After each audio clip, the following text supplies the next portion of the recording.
ಚಿತ್ರದುರ್ಗದ ರೇಣುಕಾಸ್ವಾಮಿ ಕೊಲೆ ಪ್ರಕರಣಕ್ಕೆ ಸಂಬಂಧಪಟ್ಟ ಹಾಗೆ ದರ್ಶನ್ ಜಾಮೀನು ಬಗ್ಗೆ ಹೈಕೋರ್ಟ್ ಬಿಗ್ ಸ್ಟೇಟ್ಮೆಂಟ್ ಅನ್ನು ಕೊಡ್ತಾ ಇದೆ. ಸಾಕಷ್ಟು ಅಭಿಮಾನಿಗಳು ಕಾಯ್ತಾ ಇದ್ರು. ದರ್ಶನ್ ಇನ್ನೂ ಕೂಡ ಒಳಗಡೆನೇ ಇದ್ದಾರೆ, ಹೊರಗಡೆ ಯಾವಾಗ ಬರ್ತಾರೆ ಅಂತ ಕಾಯ್ತಾ ಇದ್ದಾರೆ. ಅದಕ್ಕೆ ಸಂಬಂಧಪಟ್ಟ ಹಾಗೆ ದರ್ಶನ್ ಜಾಮೀನು ವಿಚಾರವಾಗಿ ಹೈಕೋರ್ಟ್ ಒಂದು ಬಿಗ್ ಸ್ಟೇಟ್ಮೆಂಟ್ ಅನ್ನು ಕೊಡ್ತಾ ಇದೆ. ಕೊಲೆ ಆರೋಪಿಗಳಿಗೆ ಜಾಮೀನು ನೀಡಲೇಬಾರದು ಎಂಬ ನಿಯಮ ಏನು ಇಲ್ಲವಲ್ಲ. ಹೈಕೋರ್ಟ್ನಿಂದ ಮಹತ್ವದ ವ್ಯಾಖ್ಯಾನ ಆಗಿದೆ. ಜಾಮೀನು ಎಂಬುದು ಕೇವಲ ಪ್ರಕ್ರಿಯೆಯಲ್ಲ, ಅದು ವ್ಯಕ್ತಿಯ ಸ್ವಾತಂತ್ರ್ಯದ ಪ್ರಶ್ನೆ. ಅವ್ರಿಗೆ ಹಕ್ಕಿದೆ ಅದನ್ನು ಕೇಳೋಕೆ. ಯಾರನ್ನೋ ಒಬ್ಬರನ್ನು ಗುರಿಯಾಗಿಸಿ ಜಾಮೀನು ರದ್ದು ಸರಿಯಲ್ಲ. ಹೈಕೋರ್ಟ್ ಹೇಳ್ತಾ ಇದೆ, ನ್ಯಾಯಾಲಯದ ವಿವೇಚನಾಧಿಕಾರಕ್ಕೆ ತಡೆ ಒಡ್ಡಬಾರ್ದು ಅಥವಾ ಒಡ್ಡೋಕೆ ಆಗೋದಿಲ್ಲ ಅಂತ. ಕೊಲೆ ಆರೋಪಿ ಎಂಬ ಮಾತ್ರಕ್ಕೆ ಜೈಲೇ ಗತಿ ಅಂತ ಹೇಳೋಕ್ಕಾಗಲ್ವಲ್ಲ. ಅವ್ರಿಗೂ ಕೂಡ ಹೊರಗೆ ಬರೋಕ್ಕೆ ಸ್ವಾತಂತ್ರ್ಯ ಇದೆ. ಕಾನೂನು ಚೌಕಟ್ಟಿನಲ್ಲಿ ಜಾಮೀನು ಪರಿಶೀಲನೆ ಆಗುತ್ತೆ. Bail is the rule, jail is the explain ಏನೋ ಹೇಳ್ತಾ ಇದೆ.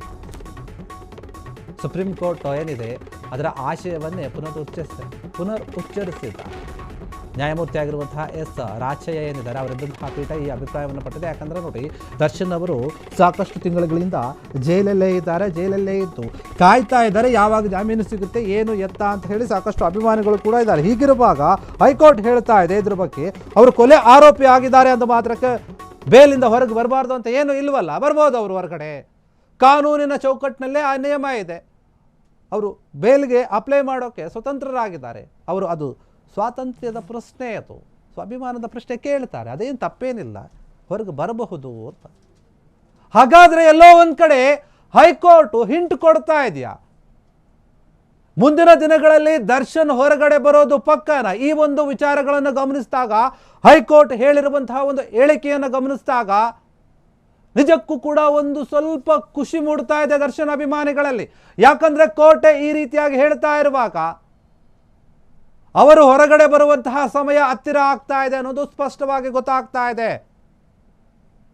ಜಾಮೀನು ಎಂಬುದು ಕೇವಲ ಅದು ಪ್ರಕ್ರಿಯೆ ಅಲ್ಲ, ಅದು ಆ ವ್ಯಕ್ತಿಯ ಸ್ವಾತಂತ್ರ್ಯದ ಪ್ರಶ್ನೆ ಆಗಿರುತ್ತೆ. ಅದನ್ನು ಕೇಳೋಕೆ ಅವ್ರಿಗೆ ಅಧಿಕಾರ ಇದೆ. ಯಾರೋ ಒಬ್ಬರನ್ನು ಗುರಿಯಾಗಿಸಿಕೊಂಡು ಜಾಮೀನನ್ನು ರದ್ದು ಮಾಡೋದು ಸರಿಯಾಗಿರೋದಿಲ್ಲ. ಹಾಗಾದರೆ ಜಾಮೀನನ್ನು ಕೊಡೋಕೆ ನಿರ್ಧಾರ ಮಾಡ್ತಾ ಇದೆಯಾ ಹೈಕೋರ್ಟ್? ದರ್ಶನ್ ಹೊರಗೆ ಬರುವಂತಹ ಸಮಯ ಹತ್ತಿರವಾಗ್ತಾ ಇದೆಯಾ?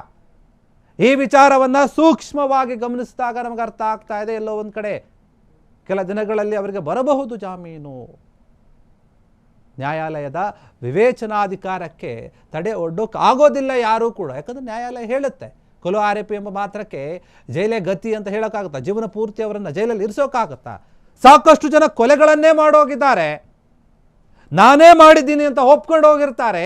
ಅಂಥವರಿಗೆ ಬೇಲ್ ಸಿಗುತ್ತೆ, ಹೊರಗಡೆ ಬರ್ತಾರೆ ಅನ್ನೋದಾದರೆ, ಇವರು ಕೊಲೆ ಆರೋಪಿ ಆಗಿದ್ದಾರೆ, ಇನ್ನೂ ಕೂಡ ಸ್ಪಷ್ಟವಾಗ್ತಾ ಇಲ್ಲ, ಎಲ್ಲವೂ ಕೂಡ ವಿಚಾರಣೆ ನಡೀತಾ ಇದೆ. ಹೀಗಿರುವಾಗ ಅವರನ್ನು ಜೈಲಲ್ಲೇ ಇರಿಸಬೇಕು, ಜೈಲೇ ಗತಿ ಅಂತ ಹೇಳೋದು ಎಷ್ಟರ ಮಟ್ಟಿಗೆ ಸರಿ?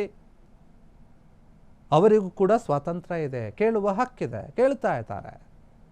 Bale is the rule, jail is the explanation. ಅಂದರೆ ಎಕ್ಸ್ಪ್ಲನೇಷನ್ ಅಂತ ಏನು ಹೇಳ್ತಾ ಇದ್ದಲ್ಲ, ಅದು ಸುಪ್ರೀಂ ಕೋರ್ಟ್ ಹೇಳಿತ್ತು. ಅದೇ ವಿಚಾರವನ್ನು ಇವರು ಮತ್ತೆ ಹೇಳ್ತಾ ಇದ್ದಾರೆ, ಹೈಕೋರ್ಟ್ನವರು ಹೇಳ್ತಾ ಇದ್ದಾರೆ. ಹೌದು, ಇರ್ಬೋದು, ಆರೋಪಿ ಆಗಿರ್ಬೋದು, ಏನೇ ಮಾಡಿರ್ಬೋದು, ಎರಡನೇ A2 ಆಗಿರ್ಬೋದು ಈ ಕೇಸ್ನಲ್ಲಿ. ಆದರೆ ಪ್ರತಿಯೊಬ್ಬ ವ್ಯಕ್ತಿಗೂ, ಅಪರಾಧಿಗೂ ಕೂಡ ತನ್ನದೇ ಆದಂತಹ ಒಂದು ಸ್ವಾತಂತ್ರ್ಯ ಇದೆ. ಅವರದನ್ನು ಕೇಳ್ಕೊಳ್ಬೋದು, ನ್ಯಾಯಾಲಯದ ಮೊರೆ ಹೋಗ್ಬೋದು. ಎಲ್ಲವನ್ನೂ ಕೂಡ ಆಲಿಸಿದಂತಹ ಕೋರ್ಟ್ ಏನು ತೀರ್ಮಾನವನ್ನು ಮಾಡುತ್ತೋ ಅದಕ್ಕೆ ಬದ್ಧರಾಗಿರಬೇಕಾಗುತ್ತೆ.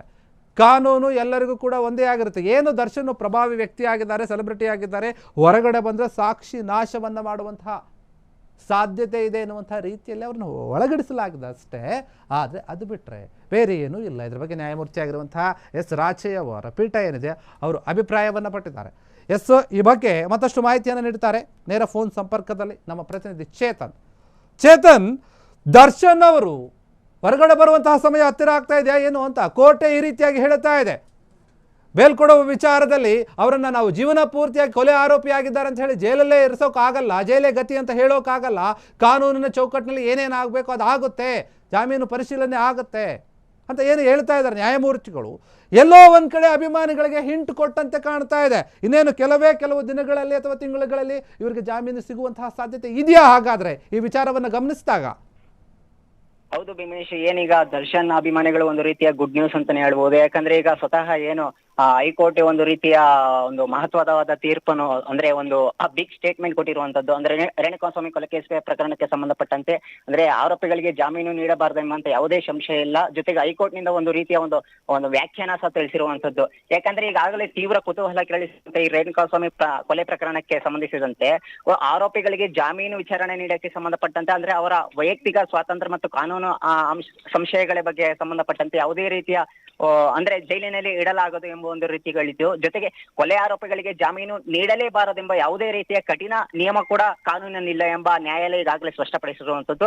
ಜೊತೆಗೆ ಜಾಮೀನು ಎಂಬುದು ಇದು ಕೇವಲ ಕಾನೂನು ಪ್ರಕ್ರಿಯೆ ಅಲ್ಲ, ಅದು ಸಂವಿಧಾನ ನೀಡಿರುವಂತಹ ಒಂದು ವ್ಯಕ್ತಿಯ ಸ್ವತಂತ್ರ ಪ್ರಶ್ನೆ ಅಂತ ಹೇಳಿರುವಂತದ್ದು. ಜೊತೆಗೆ ಯಾರೋ ಒಬ್ಬರ ಗುರಿಯನ್ನಾಗಿಸಿಕೊಂಡು ಅಂತ ಜಾಮೀನು ನಿರಾಕರಿಸುವುದು ಸರಿಯಲ್ಲ ಎಂಬುದು ಸಹ ಈಗ ಪೀಠ ಅಭಿಪ್ರಾಯ ಹೇಳಿರುವಂತದ್ದು.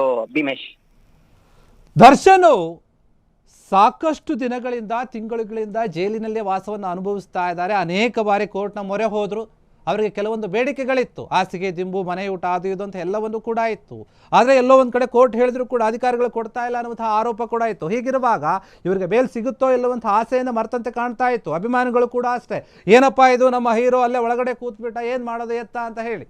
ಆದರೆ ಇಷ್ಟು ದಿನ ಸುಮ್ಮನೆ ಇದ್ದಂತಹ ಕೋರ್ಟು, ಇಷ್ಟು ದಿನ ಎಲ್ಲವನ್ನು ಕೂಡ ಆಲಿಸಿದಂತಹ ಕೋರ್ಟು ಒಂದು ಕ್ಲಾರಿಟಿಗೆ ಬಂದಂತೆ ಕಾಣ್ತಾ ಇದೆ. ಇನ್ನು ಮುಂದೆ ಇವರನ್ನು ಒಳಗೆ ಇರಿಸೋದು ಸರಿಯಲ್ಲ ಅನ್ನುವಂಥ ರೀತಿಯಲ್ಲೇ ವ್ಯಾಖ್ಯಾನವನ್ನು ಮಾಡಿದೆ. ಯಾಕಂದ್ರೆ ನೋಡಿ, ಇಷ್ಟು ದಿನ ಕೋರ್ಟ್ ಈ ರೀತಿಯಾಗಿ ಏನೂ ಕೂಡ ಹೇಳಿರಲಿಲ್ಲ. ಪದೇ ಮುಂದೂಡ್ತಾ ಇದ್ರು ಡೇಟನ್ನು, ಅಥವಾ ಇವ್ರನ್ನ ವಿಚಾರಣೆಯನ್ನು ಮಾಡ್ತಾ ಇದ್ರು. ಏನೂ ಕೂಡ ದರ್ಶನ್ಗೆ ಪರವಾಗಿ ಪಾಸಿಟಿವ್ ಆಗಿ ಯಾವ ಮಾತುಗಳನ್ನು ಕೂಡ ನಾವು ಕೇಳೋಕೆ ಸಿಕ್ಕಿರಲಿಲ್ಲ. ಆದರೆ ಈಗ ಮೊದಲ ಬಾರಿಗೆ ಒಂದು ಪಾಸಿಟಿವ್ ಆದಂತಹ ಒಂದು ವೈಬ್ ಸಿಗ್ತಾ ಇದೆ ದರ್ಶನ್ ಕೇಸ್ನ ವಿಚಾರದಲ್ಲಿ. ಏನು ಹೇಳ್ತೀರಾ? ಏನು ರೇಣುಕಾಸ್ವಾಮಿ ಅವರ ಒಂದು ತಾಯಿಯ ಹೇಳಿಕೆಯ ನಂತರ ಈಗ ಒಂದು ರೀತಿಯ ಒಂದು ದರ್ಶನ್ ಅಂದ್ರೆ ರೇಣುಕಾಸ್ವಾಮಿ ಕೇಸ್ಗೆ ಸಂಬಂಧಪಟ್ಟಂತೆ ಈಗ ಅದೊಂದು ರೀತಿಯ ಒಂದು ಬೂಸ್ಟ್ ನೀಡಿರುವಂತದ್ದು ಅಂತ ಹೇಳ್ಬೋದು. ಯಾಕಂದ್ರೆ ಈಗ ಸುಪ್ರೀಂ ಕೋರ್ಟ್ ನ ಆಶಯದಂತೆ ಈಗ ಪುನರ್ರಚನಾ ಸಹ ಮಾಡಿರುವಂತದ್ದು ಏನು ಹೈಕೋರ್ಟ್ ಅಂದ್ರೆ bale is the rules, jail is the explanation ಅಂತ ಹೇಳಿರುವಂತದ್ದು ಎನ್ನುವ ಸುಪ್ರೀಂ ಕೋರ್ಟ್ ನ ಈ ಐತಿಹಾಸಿಕ ಮಹತ್ವ ಅಂದ್ರೆ ತತ್ವವನ್ನೇ ಈಗ ಜಸ್ಟಿಸ್ ರಾಚಯ್ಯ ಅವರು ಸಹ ಪೀಠ ಈಗ ಎತ್ತಿ ಹಿಡಿರುವಂತದ್ದು.